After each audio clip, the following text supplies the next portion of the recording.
Eyes بن عمر ایک صحابی ہیں، اور فتح مکہ والے سال ابھی تک حضرت ابو سفیان رضی اللہ تعالیٰ عنہ مسلمان نہیں ہوئے تھے. تو کسی نے ذکر کیا تو اس نے ابو سفیان رضی اللہ تعالیٰ عنہ کا نام پہلے لیا اور آئز بن عمر کا نام بعد میں لیا. تو میرے اور آپ کے آقا و مولا ناراض ہو گئے اور فرمایا ایسا نہیں کرو گے تم. سردار ہیں قوم کے ابو سفیان، اور یہ آئز ایک سادہ مسلمان ہیں، لیکن چونکہ یہ مسلمان ہیں لہٰذا نام لیتے ہوئے تم پہلے اس کا نام لو. اقبال کہتا ہے کہ قطرائے آب وضو کمبرے خوب تر از خون ناب کیسری، کہ حضرت علی رضی اللہ تعالیٰ عنہ کے در کا غلام کمبر رضی اللہ تعالیٰ عنہ جب وضو کرتے ہیں اور ان کے وضو کے پانی سے جو قطرے گرتے ہیں وہ اس دور کی سپر طاقت سلطنت روم کا شہنشاہ کیسر، کہا کیسر کے خون سے وہ قطرائے وضو زیادہ قیمتی ہے جو محمد عربی کے غلام کے بدن کو چھو کے گزرتا ہے. تو اسلام کی ایک اپنی انوکھی شان ہے، اسلام کا ایک اپنا مزاج ہے. لیکن مانوسیت تحریک نے ایک نعرہ بلند کیا 14ویں صدی کے آغاز میں کہ وحدت ادیان کے ذریعے سے لوگوں کو قریب کیا جائے، اور ان کا مقصد کیا تھا کہ مسلمانوں کو تذبذب کے اندر مبتلا کیا جائے. ان کو کہا جائے کہ دیکھو سارے دین کے ماننے والے لوگ ہیں، سب کو حق ہے، عمل کریں، کوئی حرج نہیں ہے، اور ایک دوسرے کے قریب ہوں، ایک دوسرے کے پاس آنا جانا رکھیں. اس طرح کے کچھ نعرے تراش کے جو ہے وہ ایک فکر انہوں نے دینا چاہی.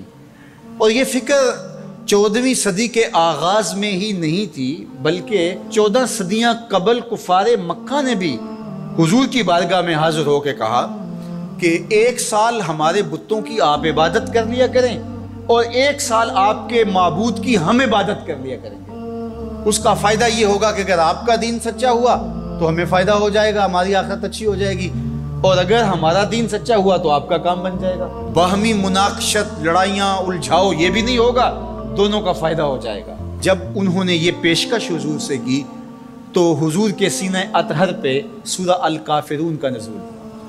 قل یا ایھا الکافرون لا اعبد ما تعبدون، اے محبوب فرما دو کہ جن کو تم پوجتے ہو ان کو میں نہیں پوجتا، اور جس کو میں پوجتا ہوں اس کو تم پوجنے والے نہیں ہو، اور جس کو تم پوجتے ہو میں کبھی بھی اس کو پوجنے والا نہیں ہوں. لکم دینکم ولی دین، تمہارا دین تمہارے ساتھ، میرا دین میرے ساتھ. تو یہ ایک الگ تشخص ہے میرے اور آپ کے آقا و مولا کے سینے پہ اتاری گئی صورت کے ذریعے سے جو واضح کیا گیا. ہر دور کے اندر ایسا ہوا، لیکن میں نے عرض کیا کہ 14ویں صدی کے اندر خاص طور پہ اس کا ڈور ڈالا گیا، اور اس وقت سے یہ تحریکیں چل رہی ہیں. اور بڑے بڑے نام ہیں، ان میں سے کچھ نام آپ بھی جانتے ہیں جو نادیدہ یا دیدہ طور پہ اس فلسفے کے زیر اثر آئے اور انہوں نے یہ تبلیغ شروع کر دی جو اسلام کی بنیادی فکر کے منافی ہے. گزشتہ دنوں پاکستان کی قومی اسمبلی کے اندر ایک مندر کی تعمیر کے حوالے سے جب بات چلی تو ایک صاحب نے کہا کہ کسی دین پر کوئی برتری حاصل نہیں ہے، کہ میں مغرب میں ایک گرجا گھر میں نماز پڑھی ہے اور انہوں نے مجھے اجازت دی ہے. وہ تو چرچ فروخت کر دیتے ہیں، تو آپ مسجد فروخت کر دیں گے؟ وہ اپنا دین ترک کر چکے ہیں، وہ تو ان کی خواہشات کا مجموعہ ہے، تحریف راہ پا چکی ہے، اور انہوں نے ان خواہشات کے نتیجے میں جو مل بیٹھ کے فیصلہ کر لے اس میں وہ اپنی عبادت گاہ کو بیچ دیتے ہیں. تو کیا ہم اپنی عبادت گاہ کو بیچ سکتے ہیں؟ ہم کہتے ہیں جی وہ دیتے ہیں تو ہم بھی دے دیں. یہ کیا بات ہوئی؟ اگر آپ نے ان کی رواداری دیکھی ہے تو ذرا اس کو اپنے سیاسی کلچر کا حصہ بنائیے، تھوڑی سی وسیع و ظرفی کا اظہار کیجئے. مسلم لیگ کے دفتر جو ہیں وہ تحریک انصاف کے لیے کھول دیجئے کہ آپ یہاں اجلاس کر سکتے ہیں، اور تحریک انصاف سے کہیے گا کہ وہ پیپلز پارٹی کے لیے، ان کو کہیے گا کہ آپ نون لیگ کے لیے اپنے دفتر کھول دیجئے. وحدت ادیان تو بعد میں ہوگی، وحدت سیاست تو ہو لے پہلے. تم سارے مسلمان ہو، ایک ملک کے رہنے والے ہو، تو پتہ چلے جی یہ بڑے وسیع و ظرف ہیں. وہاں تم اپنے لیڈر کے لیے مر جاتے ہو، اور اسلام کوئی یتیم مذہب ہے؟ یہ محمد عربی کا لایا ہوا دین ہے. تم اپنے سیاسی مفادات پہ کوئی کمپرومائز نہیں کرتے ہو. یہ کیا تمہارا فلسفہ کہ انہوں نے اپنے چرچ میں اجازت دے دی تو ہم بھی دیں گے؟ میاں ان کی غیرت اجازت دیتی ہے، ان کا دین جو خود ساختہ ہے، اور حضرت عیسیٰ کو چھوڑ کے جو انہوں نے اختیار کیا ہے ان کی تربیت ان کے نفس نے کی ہے، اور ہماری مسجد کے حوالے سے تربیت محمد عربی نے کی ہے۔ ہمیں تو یہ بتایا گیا سامان مسجد نہ برائے سوختن نہ برائے فروختن، مسجد تو مسجد رہی، مسجد کے اندر جو ٹوٹی ہوئی چٹائی ہے آپ اس کو بھی نہیں بیچ سکتے۔ باقی وہ آپ کے لیے یا دو چرچ کھول رہے ہیں اور کہیں کہ وہاں نماز پڑھیں اور آئیں، وہاں میں آپ کو اجازت دیتے ہیں۔ میں آپ کو ایک پیشکش کرتا ہوں کہ انہیں کہیں کہ تم بڑے وسیع و ظرف ہو مگر بہت کشادہ ذہن ہے، تو ہمیں مسجد کرتبہ میں نماز پڑھنے دیں۔ مسجد کرتبہ میں جو مسلمانوں کی بنائی ہوئی ہے، 10 مربع کلومیٹر پر پھیلی ہوئی مسجد، اس کے باغات، اس کے احاطے، اس کے متعلقات اگر شامل کریں، حمام شامل کریں، تو 10 مربع کلومیٹر پر وہ مسجد تھی، اور 1400 ستونوں پر پھیلی ہوئی مسجد کا حال۔ اللہ اکبر، جب رات ہوتی تو اس زمانے کے اندر 7500 مشعلیں اس مسجد میں چراغاں کرتی، 30 فٹ اونچا اس کا چھت ہے، اور آج بھی وہ دیکھنے کے قابل ہے۔ اقبال نے بے ساختہ وہاں جا کے کہا تھا کہ تیرا وجود مردان خدا کی دلیل، جنہوں نے بنایا ہے پتہ چلتا ہے کوئی تھا، تیرا وجود مردان خدا کی دلیل، وہ بھی جلیل و جمیل تو بھی جلیل و جمیل، وہ بھی جلیل و جمیل تو بھی جلیل و جمیل، تیرے ستون بے شمار تیری بنا پائیدار، شام کے صحرا میں جیسے ہجوم نخیل۔ تو وہ مسلمانوں نے بنائی ہوئی، 800 سال مسلمانوں نے اندلس میں حکمرانی کی، اب وہ مسجد مسلمانوں کی تعمیر کردہ وہاں موجود ہے اور گرجا گھر میں تبدیل کر دی گئی ہے۔ 2008 میں مقامی مسلمانوں نے پوپ کو درخواست دی کہ جس رواداری کی، مذہبی رواداری کی آپ بات کرتے ہیں، اس رواداری کو قائم کرنے کے لیے ایسا کیا جائے کہ ہمیں بھی اس مسجد میں نماز پڑھنے کی اجازت دی جائے۔ یہاں گرجا گھر ہے، تصویریں لگی ہوئی ہیں، اور وہ آ کے عبادت کرتے ہیں عیسائی، تو ہم بھی ایک گوشے میں عبادت کر لیا کریں۔ مغرب جس رواداری کا پرچار کرتا ہے اس کا عملی ظہور ہو جائے، لیکن پذیرائی نہیں بخشی گئی۔ کہاں گئے وسیع و ظرف؟ تم کہتے ہو گرجوں میں نماز پڑھنے دیتے ہیں، تو وہاں 2 رکعت پڑھ کے دیکھو۔ 2011 میں اللہ نے توفیق دی تو مجھے شوق تھا کہ میں مسجد کرتبہ دیکھوں، بچپن سے پڑھتے آئے، مسجد کرتبہ کی یادیں خیالوں میں نقش تھی۔ تو جب میں وہاں پہنچا تو وہ دروازے پہ بتا دیتے ہیں کہ یہاں نماز کی اجازت نہیں ہے، تو اب وہ مسجد جہاں قدم قدم پہ اہل علم اور اولیاء کی پیشانیوں اور سجدوں کے نشان موجود ہیں، اب مجھے تو گوارا نہ ہوا کہ میں جوتا پہن کے جاؤں، تو میں نے جوتا اتار کے ایک سمت رکھ دیا اور مسجد میں داخل ہوا۔ تو سیکورٹی کے لوگ میرے پیچھے بھاگے اور کہنے لگے کہ آپ یوں نہیں پھر سکتے۔ میں نے کہا کیوں؟ کہتے آپ نے جوتے اتارے ہوئے۔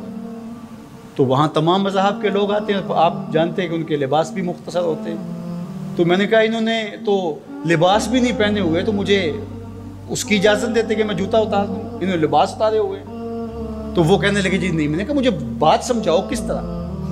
تو جو گفتگو ہوئی وہاں، جو میرے ساتھ ترجمان تھے ان کے ذریعے سے، وہ یہ تھی کہ چونکہ مسلمان مسجد کی تعظیم کرتے ہیں اور مسجد کی تعظیم عبادت کا روپ ہے، اور وہ مسجد کو تقدس دے کر کے اس کی تعظیم کرتے ہیں، اور آپ نے جو جوتا اتارا ہے آپ کی نیت میں مسجد کی تعظیم یہی ہے۔ میں نے کہا بالکل یہی ہے، یہاں بڑے بڑے مشائخ اولیاء بیٹھتے رہیں تو کس طرح میں اپنے جوتوں سے اس فرش کو دوں؟ تو انہوں نے کہا جی ہمیں اجازت نہیں۔ تو ان سے بہت کہا، لیکن وہ کہنے لگے یہ ہو ہی نہیں سکتا، تو ہم ساری مسجد نہیں دیکھ سکے اور واپس آ گئے۔ اور 2014 میں پھر دوبارہ جانا ہوا، پھر یہی میرے ساتھ مسئلہ ہوا۔ تم کہتے ہو بڑے وسیع و ظرف ہے، میں اپنا تجربہ بتا رہا ہوں۔ تم کہتے ہو چرچ میں نماز پڑھنے دیتے ہیں اور وہ جوتے اتار کے نہیں جانے دیتے۔ او میاں، وہ تمہارے لیے ایک کھلونا رکھا ہے، تمہیں بہلانے کے لیے، تمہیں ورغلانے کے لیے وہ رکھا ہوا ہے۔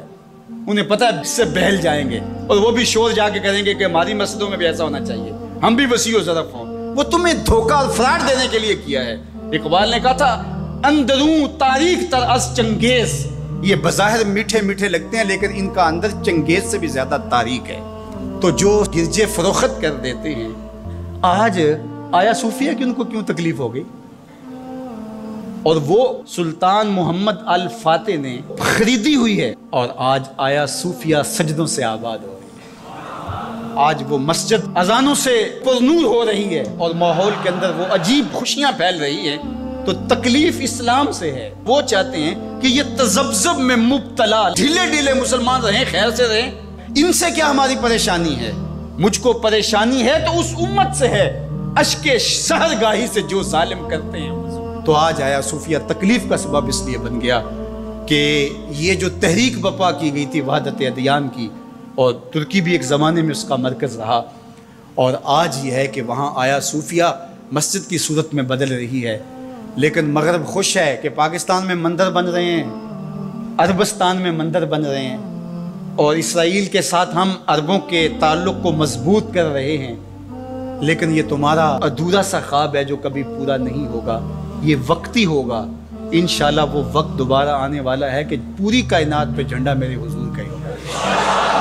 آ ملیں گے سینہ چاکانے چمن سے سینہ چاک، بزم گل کی ہم نفس باد صبا ہو جائے گی، شبنم افشانی پیدا کرے گی میری سوز و ساز، اس چمن کی ہر کلی درداش نہ ہو جائے گی، آسمان سحر کے نور سے ہوگا آئینہ پوش، ظلمت رات